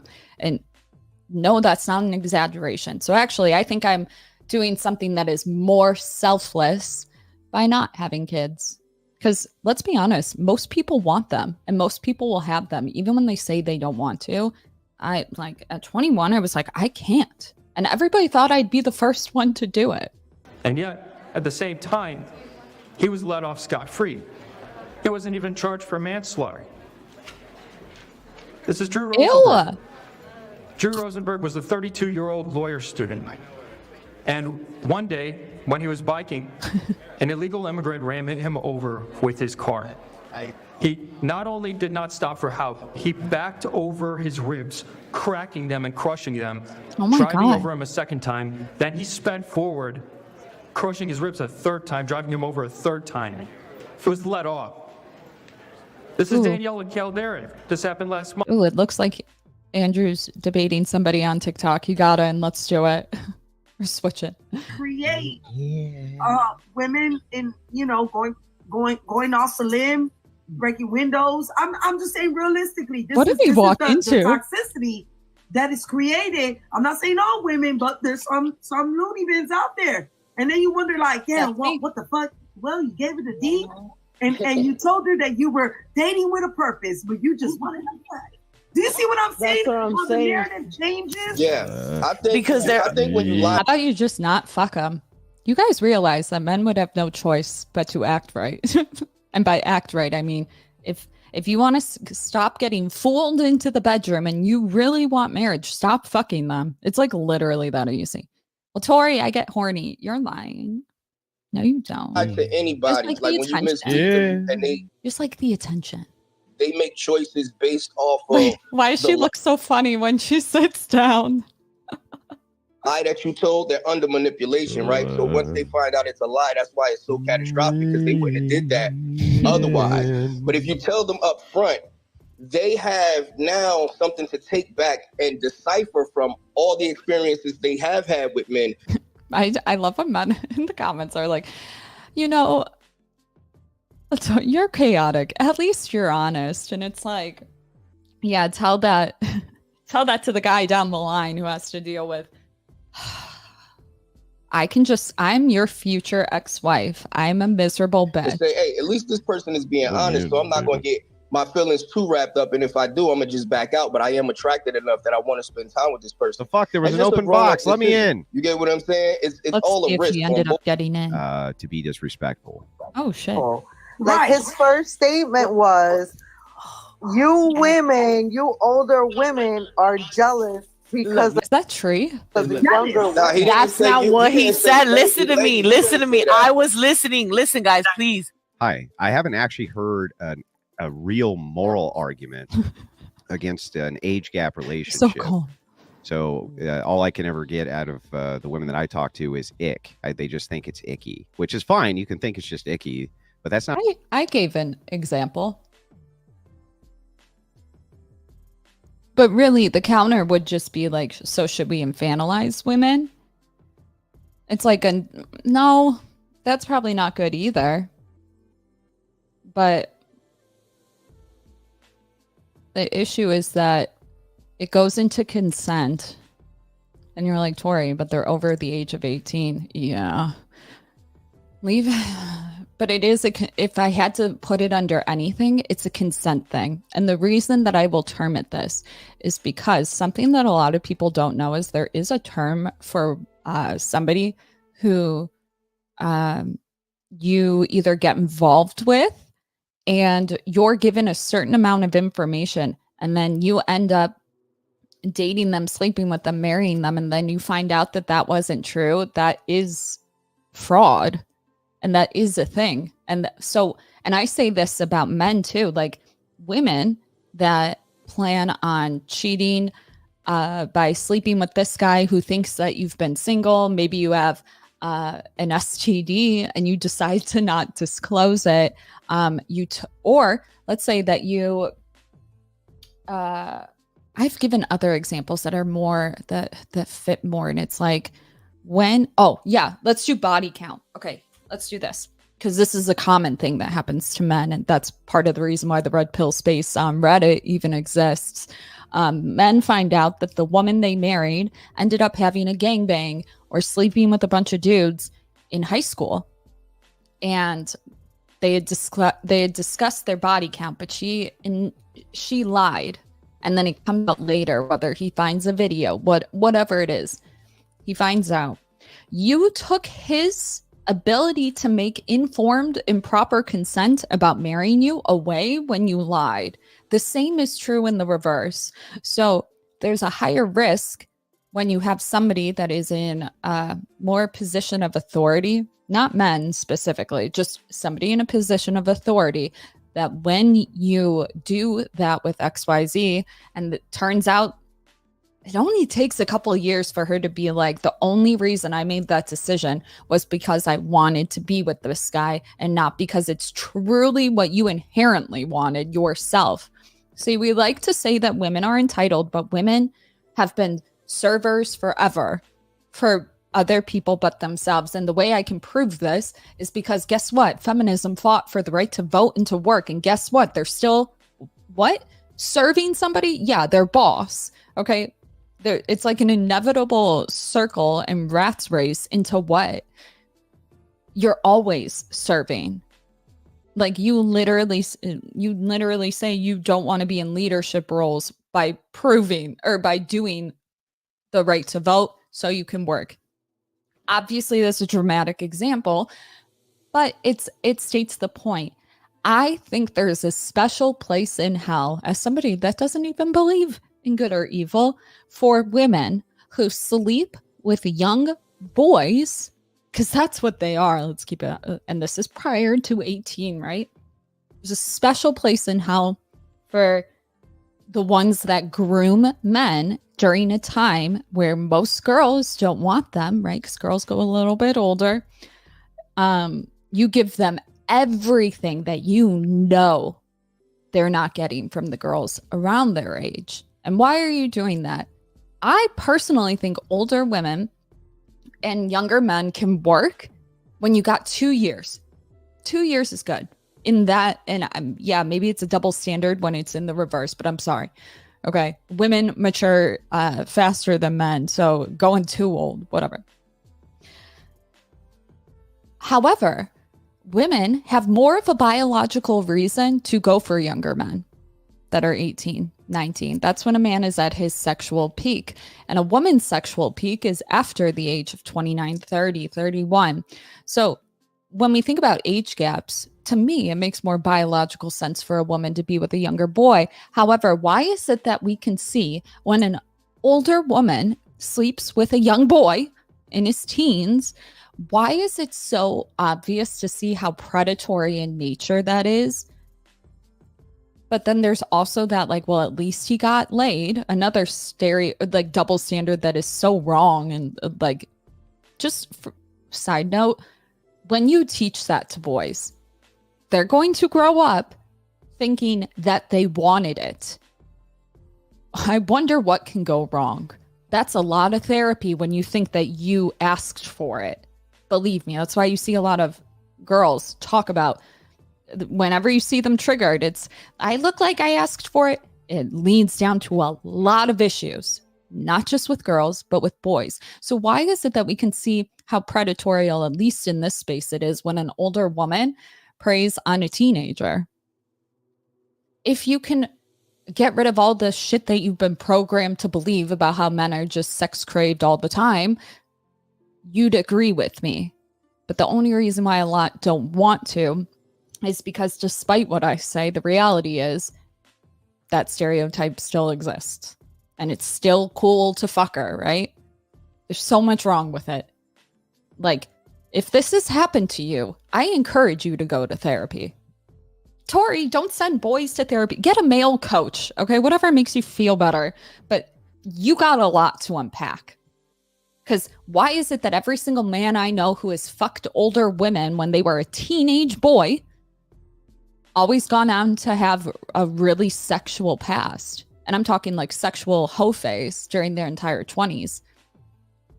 You can almost guarantee, no, you can't. I'm pulling this part out of my ass. But from my experience, all the men that had a hoe phase or slept with older women prior to the age of 18, and they were promiscuous for a very long time. And quite honestly, some of the instances that I know personally, they also found positives from sleeping with the older women. Yeah, it's called abuse. It's called manipulation. Let's call it what it is. Like, if you find yourself like this, like we talk about this in the girl space. Sometimes what happens when you are EPAR'd, your body might act like you liked it. You got a boner. It's really difficult to work through when you're older because you know it was wrong, but it's not your fault that they went after you. Why? Because they had the authority. They have the capacity to make all their decisions, like voting, like being a human, an adult. The fact that your parent is the one that does it on your behalf right now because you lack the capacity. Obviously, we know people that bang kids. Okay, yeah. However, it gets really slippery when we talk about men, boys. And I don't know if people are unaware of this, but the rates at which girls and boys get EPARD are the same. And it's always at the age of 15. I'm sorry, not the same. Ages 15 for a girl are when they're most likely to get EPARD. And those that are 15 and a boy are most likely to get EPARD. And guess what? We don't talk about that. Now we're seeing more women getting in trouble. There was that one girl recently, the one Predator, who I don't know if they got in a car accident, but either boy gets out of car running naked or the opposite. Something like that. And people were like, how disgusting. There's something wrong with you. Why can't you get anyone your own age? There's something really wrong with you, even if you're in your 40s and a woman, because despite what people like to think, women are the prize, or women have value for a lot longer, as long as they got a punani, right? There's something wrong with you that you seek the attention and validation from a student. And I hope you rot in hell, honestly. Do you guys know also that we talked about the Red Room a little bit, and this is a problem that went on in Japan. I believe it was Japan, where there was this incredibly interconnected sex trafficking ring going on where girls were very young being forced to do sexual acts. This like marketplace of just the most horrible sex rooms you can think of that don't make it to the internet. Catch my drift. Everything. Everything. And one of those popular rooms was actually a classroom. Who are most likely teachers? Did some worker install a secret camera? Because there were secret cameras of like school rooms. Sure, that's possible. I won't even write it off, but it sounds more likely that teachers were getting paid to do it. So who has the most access to younger children? So we can sit here and talk about, well, okay, they're over the age of 18. Can they make consent? Can you understand why? Yeah, maybe you can. But there's that power dynamic. There's that manipulativeness that you can see in cougars, like older women that seek young boys. Sure, maybe he's 18 now. How'd she meet him? Was it her student? It's gross. It has a gross connotation. Now, I am somebody who loves older men. I am the age gap person. I love age gaps, and I think they can be really healthy. The difference, though, is that I went through some really hardcore shit when I was like 18, and it aged me a bit. Like, I'm literally the same person I was at 18, just a little bit. No, probably worse, quite honestly. So there's certain people that do well with age gap relationships. I can't be with anybody who's my age because I'm miserable. I need somebody who's like kind of seasoned in life and is like, yeah, shit doesn't get better. It's just how you deal with hard shit. Like, I can't connect with people my own age. I've always been like this. So if somebody said, no, you're not allowed to do that, I'd be like, fuck you, I'm doing it regardless. So yes, people like that exist. But morally, like from a debate standpoint, I would have to say it's like predatory on capacity. Because if you, there's got to be something. Well, then what about the people that get emancipated at 16? Well, why are they emancipated at 16? Are they making their own decisions? Are their parents just kicked them out, so they have to make their own decisions? It's like, okay, they got two. What if an older person wants to go for somebody who's 16 and emancipated? What's different to that in 18? Well, Tori, these are arbitrary numbers. Yeah, but in order to make laws, you need arbitrary numbers. Otherwise, people would just do whatever they feel like. I don't know. The question falls on the older person, though. Why do you seek out somebody that, like, if guys are like, I'm going to contradict myself right now, see? If guys are like, I want to go for a younger woman because she's not as jaded or whatever. And I said earlier that, like, guys should just say that. Like, why do they have to bring up, like, what they look like and, like, make it look creepy and shit? And now I'm already wanting to contradict myself when I said that, because now it's like going for somebody with less baggage. That's manipulative. That can be manipulative, right? See? But they both sound good to me. And that, my friends, is what it's like to be a woman. Like, sounds good to me. I don't know. We actually talked about this more in depth on the child marriage stuff, but that's easier because there's that capacity. Actually, is age... Hold on. Let me get away from this if I'm just going to ramble. Is age arbitrary? Let's assume I had a child who just turned 18 and they developed psychosis. This is my favorite example when I do it the mental health route because I'm familiar with it. Let's say they enter a psychosis. So that's when your reality does not map on to everybody else's reality. You really are subjective in this one, okay? There's treatment to help. But I've seen the brain do weird shit, okay? And even then, it is so hard to get somebody into treatment because they have to be a danger to themselves or others. So even when you have different realities, they still don't think that your rights to whatever should be taken away. While the parents want to administer some sort of medication because the longer a psychosis goes on, the less likely you can treat it later. There's more damage done. So that's actually another really good case. But that would be a better case for, well, that could go either way. Girls are more likely to develop severe mental illness like schizophrenia in the end of their 20s and early 30s.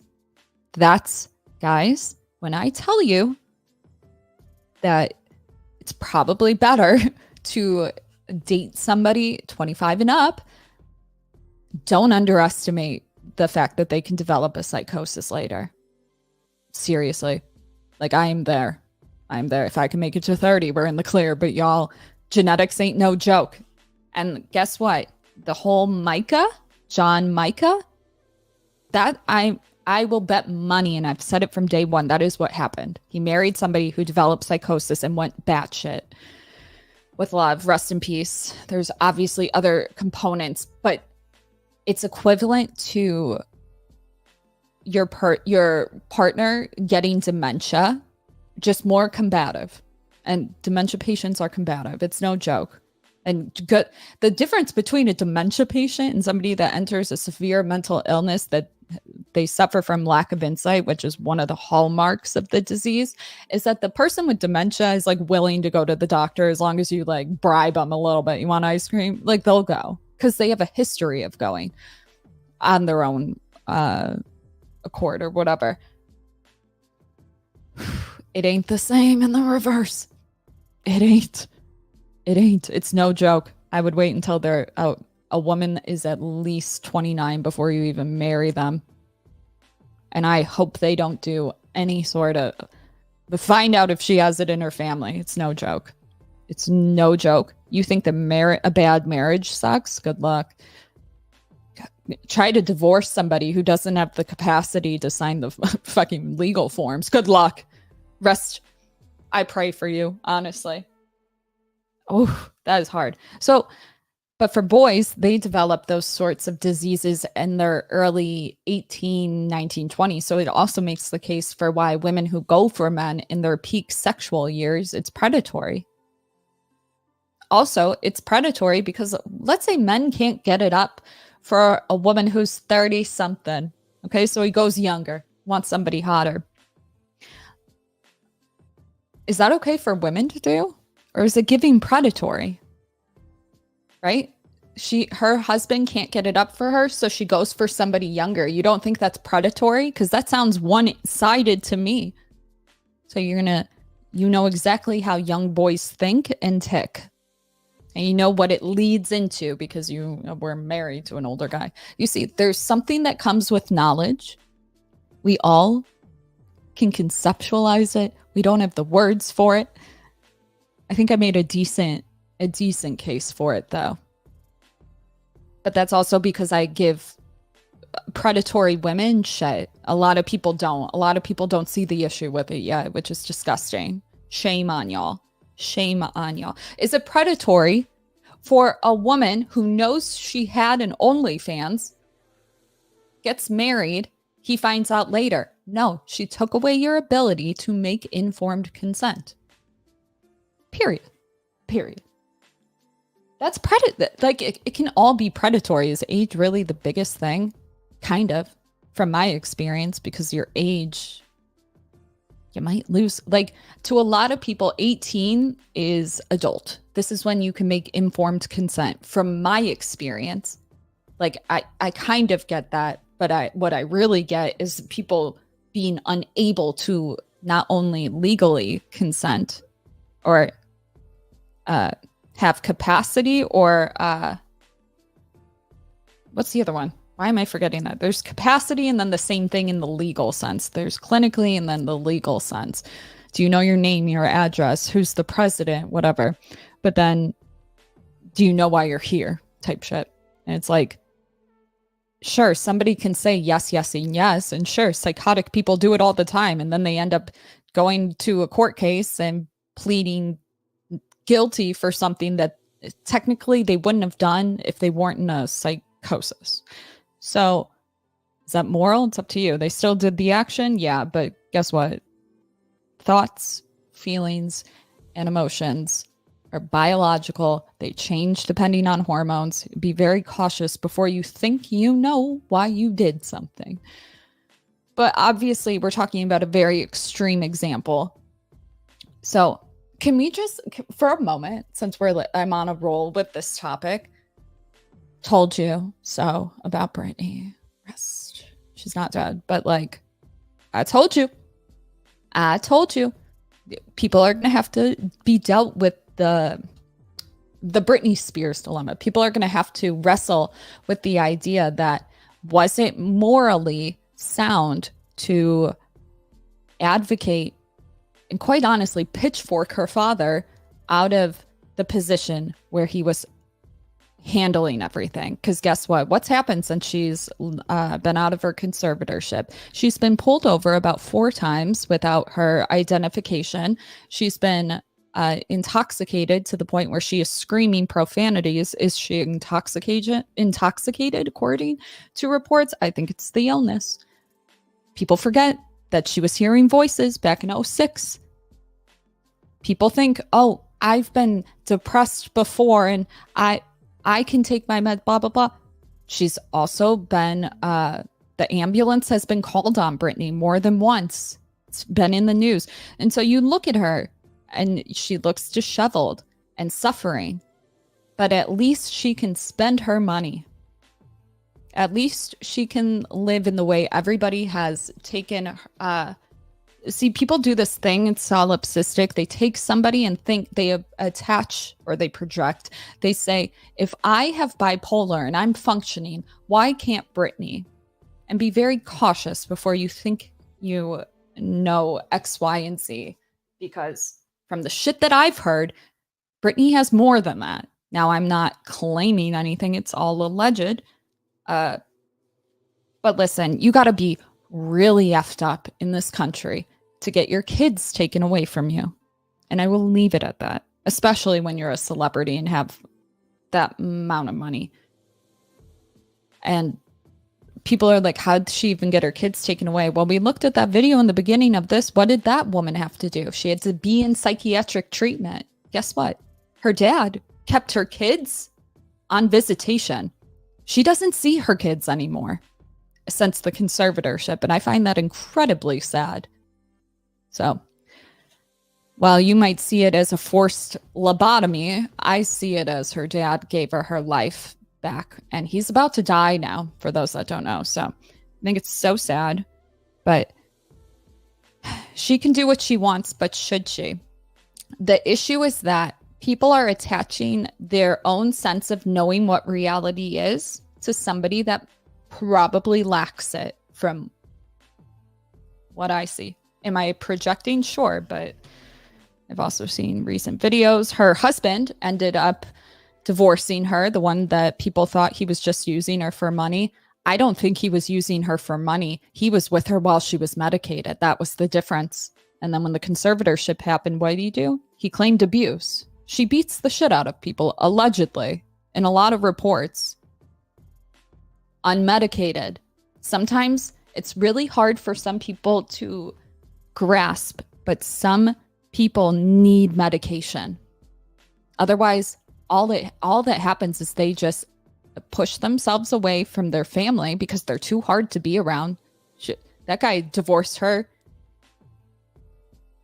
I don't know. She's gone through almost all of her savings. I don't know. I guess it's a moral question. Who's right to... Because here's what we're both doing. Like, people are saying she should be able to spend the money the way she wants. Sure. But it's not about the money, like, from the opposite side. But, like, I see it as, I've seen what the illness does to people. Am I moral for saying, no, sometimes people need help? Like, if you've ever had somebody that's been in a coma and they have an estate, should we wait until they maybe wake up from the coma, or do we make plans just in case? It's like, well, I don't know. I don't think it's moral for either of us to take our positions and think we know, but we're both operating from an idea that we know somebody's reality, when technically we don't. Everybody's reality is technically different. But I don't know. I'm actually really glad that the whole free Brittany thing came up, because thank God somebody called the ambulance on her. People don't call the ambulance unless they have, I don't know, allegedly. I don't know. Is she suffering more? Or was she suffering more in the conservatorship? That's a moral dilemma. That is a moral dilemma. But at the end of the day, you can only bring the horse to water. You can't make it drink. I think her dad was just trying to save her life. And I think people have a very hard time with understanding that the Brittany that they knew from back in before she had her meltdown, she died a long time ago. And the only reason why you think you know Brittany is because you're thinking you put her in a box of where she used to be. And the reality is she hasn't been there for a long time. The parents know this. The family knows this. They've protected it. And now everybody gets a little glimpse into it since it's been ruined. And I'm just waiting for the judge to put her dad back in place. But I don't think he will be. But don't be surprised when Brittany ends up on the street. Don't be surprised when Brittany ends up in the tents in LA. Because it's sad, but that's the truth. Because at the end of the day, you can only help somebody who wants to help themselves. And it's actually very difficult to get a conservatorship. What is your favorite color? Seafoam green. This is the longest schizo post ever. Fuck off. It hits close to home. This is a transgender individual who's shot 6 times by an illegal immigrant. And the trust. There is an objective reality. We are so self-absorbed that we forget about consequences. Okay. Although I agree with you, I'll end with this before I get triggered. Before I get fucking triggered. Okay. Let's say that you started to hear voices and they told you that your family members are taken over by aliens. And by the way, I'm not pulling this out of my ass. This is my personal experience with family member. They had told you that they're not really them and that the only way to get your family back and to save them is to murder them. So if we all have one objective reality, but somebody doesn't know they're sick and that's their objective reality, then quite frankly, we both are trying to, by killing them, by committing an act of crime like murder, where people are whispering you to do it and you're like, that's the only way I can save my family, then they're doing something morally altruistic to them. Put it on a Hallmark card. The only way. I talk about that so much, but seriously, like, be very cautious before you think you know why somebody did what they did, and be very cautious and critical when you see different things about murder online, because HIPAA and people having to be hospitalized or seeking medical treatment is protected. So you would never know, but most police calls are made for mental health purposes, and getting people into treatment is one of the greatest tragedies in America. And maybe you haven't dealt with it now, but sooner or later, I'm sure you will deal with it, whether it's dementia or whatever. I'm sure there's somebody you can think of who you went to high school with who smoked weed once and turned batshit. It's no joke. Psychosis has gone up since the legalization of marijuana. And the more that we act like these people can make decisions, the more we let them fall through the cracks. So I'll leave you with that. For the people that have capacity of thought, no excuses. Okay, you feel like shit, you don't like your job, do something about it, because at least you have the capacity of thought. Because some people be wandering around with nothing.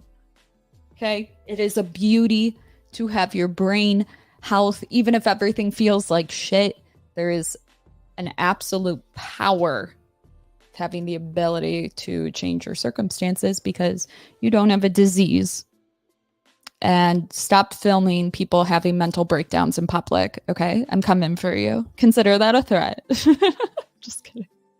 The more that people understand how big of an issue this is, the more people will stop doing things like that. But yeah. Anyway.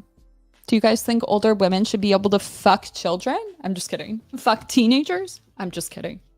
I'm just kidding. It's fucked up. No. Okay. Like the video, comment, subscribe. We'll finish the rest of it tomorrow. Follow me on TikTok. Been doing some crazy shit over there. And yeah. Okay, bye. I blame Tori. No.